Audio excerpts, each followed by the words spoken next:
Bill Belichick poured some cold water on Bo Nix's performance this past week, the week against the Colts in the preseason. What the heck am I talking about? Welcome into your Denver Sports Daily for August 20th. Let's go. Taking you through your morning headlines, it's Denver Sports Daily with Rachel V. Hill. Bill Belichick, the GOAT, right? It's always been the debate, him or Tom Brady. Who was it? But Bill Belichick, regardless of what anybody says, will be highly, highly respected. So when he talks, you listen. But he was talking about Bo Nix on the Pat McAfee Show, talking about essentially you have to make sure that Bo Nix is ready for the NFL. Yes, he may have some flashes here and there. We're going to get into the vanilla defenses that Bo Nix has seen.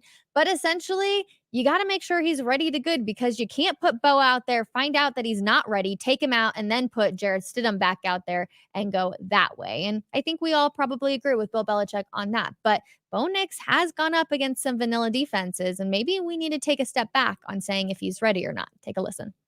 I'd say once Sean's sure that Bo is, ready to go, and, he knows that this is the direction and he's ready, and he just needs some reps out there, and it'll continue to get better, then, I think he'll make that move. Look, he's played well in preseason, but it's preseason.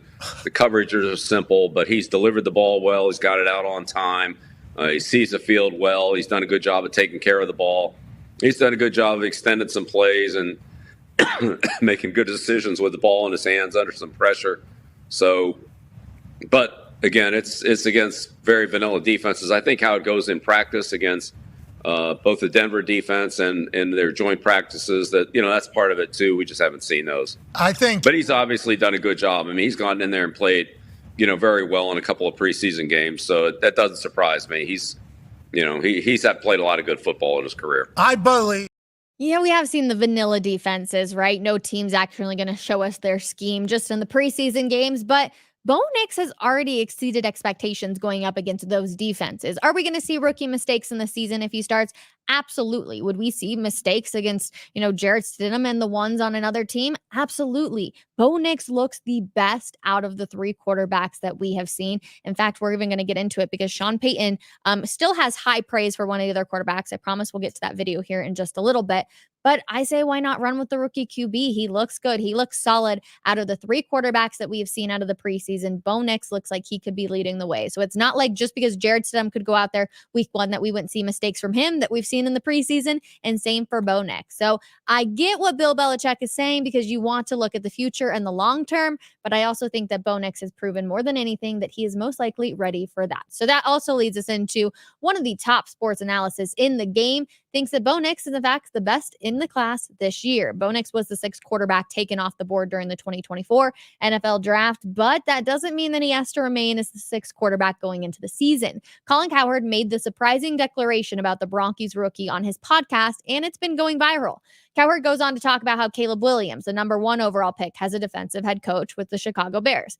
Same can be said for Jaden Daniels with the Commanders, Drake May with the Patriots, JJ McCarthy with the Vikings, even though he's unfortunately out for the season. And Michael Penix is backing up Kirk Cousins in Atlanta. And Cowherd goes on to say, hot take, Bo Nix is the best quarterback this year out of the crop. I feel like we can't disagree with that one. He was also the highest graded rookie QB from preseason week 2 with that 85.8. So Bo Nix looking good and representing Broncos country very, very well. Now, what about all of the, rough spots that are going to come with essentially being QB1? How does that look for the Broncos quarterback? And Cortland Sutton, he's experienced his highs and lows here in the Mile High City. Does he think that the rookie QB is ready to deal with the rough spots that come with QB number 1? Take a listen. I think that, he has a really good head on his shoulders. He understands that comes with the territory, and, he's going to go out there and make sure that he's in the right place mentally, physically, and emotionally to be able to go out there and put the best thing forward for us and the team. And it's just I think that like I was saying before, it's a roller coaster for rookies, especially for rookie quarterbacks. And I think that he's going to do a really good job of handling it. And he has good guys around us. Some of the older guys in our room and some of the older guys on our side of the ball are going to make sure that he doesn't, when we do hit that stumble, that he doesn't that he doesn't look at it as a fall, and that he picks himself back up, and we help pick him up and dust it off and move on to the next one. The respect I have for Courtland Sutton, by the way, who seems to be having the time of his life this season. I know it's early, but he really does seem to be just out there enjoying playing ball here in the Mile High City. He says, we're going to be here for him. And I don't know if that means there's a little bit of a telltale sign right there of like, yeah, we know Bo Nix is going to be the starter. Maybe not week 1, but eventually during the season. But I like that Courtland Sutton's taking that initiative of like, no, he's surrounded by a lot of guys here. Jarrett Stidham has even talked about how close this team is. It's not just defensive side of the ball hanging out with the defense. It's not offensive side of the ball hanging out with the offense. It's everybody meshing together. And when you have that support system, well, you got to applaud Sean Payton because he really has put it together, and that can lead to success both on and off of the field for sure. And Bo Nix, he feels like he's got his head on straight. He understands what's going to come of him, the high expectations. But let's be real, it's also been a little hard because there have been such high expectations. He's come out and looked so good against these vanilla defenses that Bill Belichick has said. And now people are expecting them to go win 10, 11 games. And we have to remember, he's still a rookie quarterback. So I'm not trying to sit here and crush any dreams by saying, no, that's not going to happen. But the expectations for Bo Nix are very high. And if he doesn't meet those expectations, one, I know he'll be disappointed in himself. He said he's always had the highest expectations for himself, but Broncos country also might let him hear it. So it'll be interesting. Now, it's all been Bo, Bo, Bo, Bo, Bo. I get it. But don't count out Zach Wilson. Sean Payton had high praise for the quarterback on the Scoop City podcast earlier this week. It just came out. They were in town on Friday, had their interview. Clips are starting to get released. You're going to want to hear this one. Take a listen. This freaking Zach Wilson now, the last week and a half. That's great. I grabbed him and I said, look, I just want you to focus on having fun and playing. My job is to make you millions either with us or for another team. Wow. His last 2 weeks have been outstanding. Yeah. Sean Payton was passionate in that clip. It was a very, very short clip, but he was extremely passionate. And really, maybe Zach Wilson is QB number 2 in his mind. I mean, that clip right there makes you think he could be even the starter. Now, I don't think that's the case because I do think that Bo Nix has looked a lot better. So don't get me wrong, but we got to look at the stats. Even between Stidham and Zach Wilson, obviously from the preseason game number 2 against the Packers, I mean, the rating down there. Now, please ignore my typo. It should say rating down at 98.6 and not fumbles. That would be crazy. And I don't think we would be talking that highly about Zach Wilson if that was the case. But an 89.6 rating, I know he goes 2 out of 6, only gets 29 yards, all of that jazz. But Sean Payton seems to be very high on Zach Wilson. And I'm not exactly sure what it is about Zach Wilson that he sees 100%, but there is something out there that is making Sean Payton say, you know what, you can be a star. And I love that he told them you can go out there and make millions, whether it's here or with a different team. And that is his goal. And I like that relationship. Sean Payton, we always talk about him being such a hard-headed guy and like it's all about the team, but he cares about these guys individually.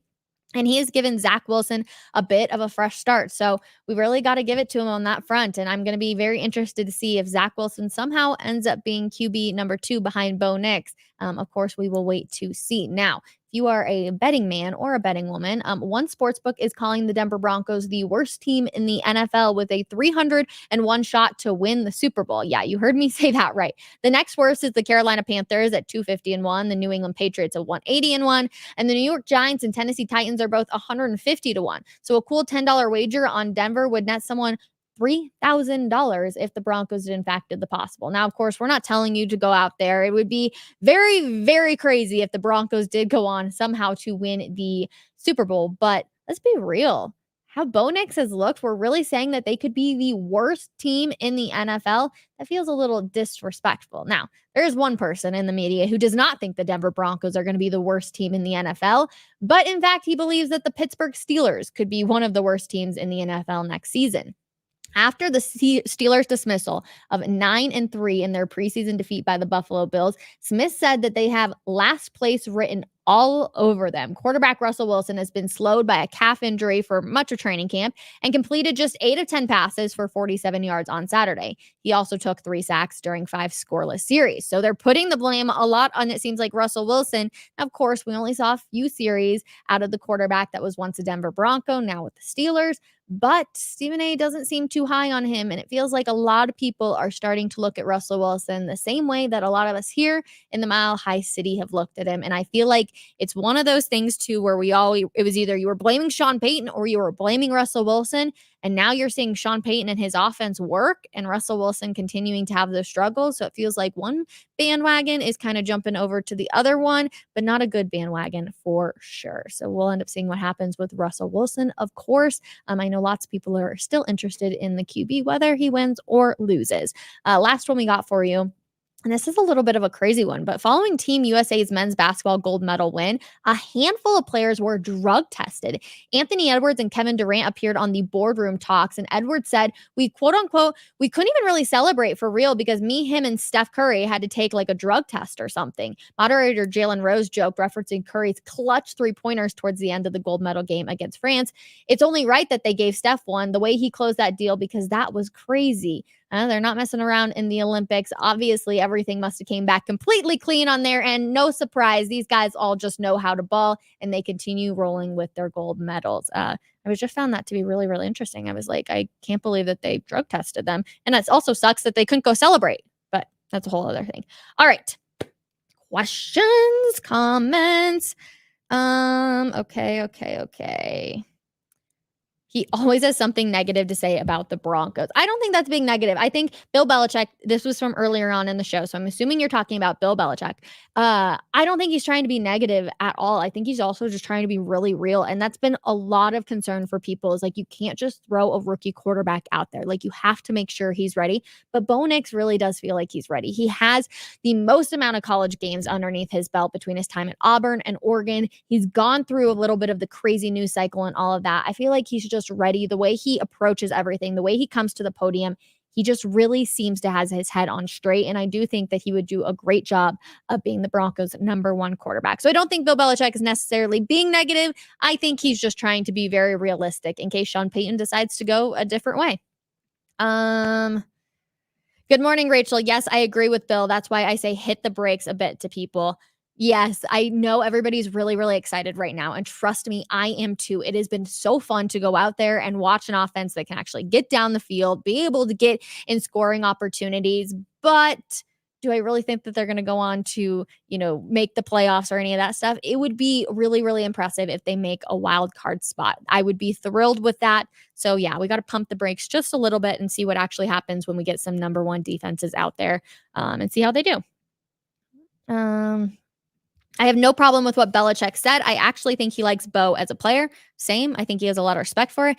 Seeing Bill Belichick now as an analyst and not a coach going up against the Broncos, I feel like a lot of things have changed, but I think he just states what he believes, and that's kind of what it is. Whether it comes off cold or whatever it is, that's just kind of the approach of Bill Belichick. Nothing's changed from when he was a coach to really an analyst, just maybe a little bit more honest and maybe a little bit more open in that sense.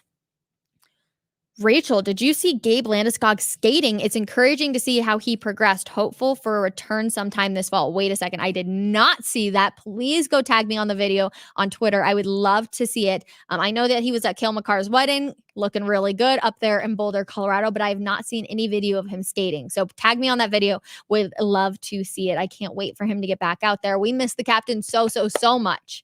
Let's see. Let's see.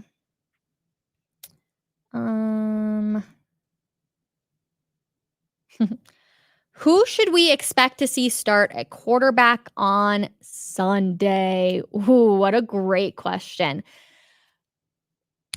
I think, I know everybody is benching their starters. I know for game 3 in the postseason. I think guys like Cortland Sutton, Alex Singleton, a lot of those guys you're not going to see out there. Pat Surtain, obviously. The main starters, I do not think that you will see them on Sunday. As for quarterback, gosh, I just don't know what Sean Payton's thinking. Like, there's a possibility that we could see all 3 of the quarterbacks out there. I think that would be a little crazy in my personal opinion, but it would not surprise me one bit. If not, I think you will see Jarrett Stidham probably start the game for one half and Zach Wilson come in for another. Or I guess he could flip flop it. I mean, he is high on Zach Wilson. We have seen Sean Payton light up when he talks about Zach Wilson. I'm seeing a lot of comments on everybody being like, oh my gosh, Wilson looked awful. Wilson looked awful. But in training camp, he didn't look that bad. He's had some, he's got an arm. Zach Wilson has an arm, and we've seen that for sure. So, yeah, he didn't look great out there on Sunday, but he also didn't look absolutely terrible. It's kind of making me laugh for sure. But if I just had to take a guess, I think it'll be Jarrett Stidham to start the first half, Zach Wilson to start the second half, and that's what it would look like. Bo Nix not going out there at all. Maybe Bo Nix goes out there for one series just again to kind of have that jitter and stuff come out of, but I don't know. I think Sean Payton's going to announce it this week. I think Friday will be a big news day when they say, okay, Bo Nix is the starter, but Sean Payton will always surprise us. So who knows what actually happens on that front. Let's see. Any more what you guys got for me? I see a lot of people just angry about Zach Wilson in the comments. Oh, wait, that's actually really funny. I think they were talking about Russ and not Zach. That could also very much be a possibility. Both named Wilson, obviously, with the last name Wilson. Russell Wilson looked terrible. Yes, that is 100% the fact. Zach Wilson, I did not think that looked that bad, but he didn't look fantastic. Like, let's be real on that front. But that makes me just laugh. Yeah, Wilson is washed up for sure. He hasn't been good since his last year in Seattle. Okay, that makes me feel a little bit better. I thought you guys were just really down on Zach Wilson, and I was like, oh man, what am I missing out there? But yes, Russell Wilson looked really bad, but I still think he will be their starter. All right, before I talk myself into anything else here on this show, I'm going to let you guys go. A big show today for Coffee Break. James Palmer will be on with me. I'm excited to get his opinion on how Bo Nix looked, obviously going up against the twos and all of that jazz, and how high Sean Payton is on Zach Wilson. So we will dive into all of that. Make sure you come hang out with us 12 p.m. Mountain Time, and we will see you guys then. Have a good Tuesday. Bye, guys.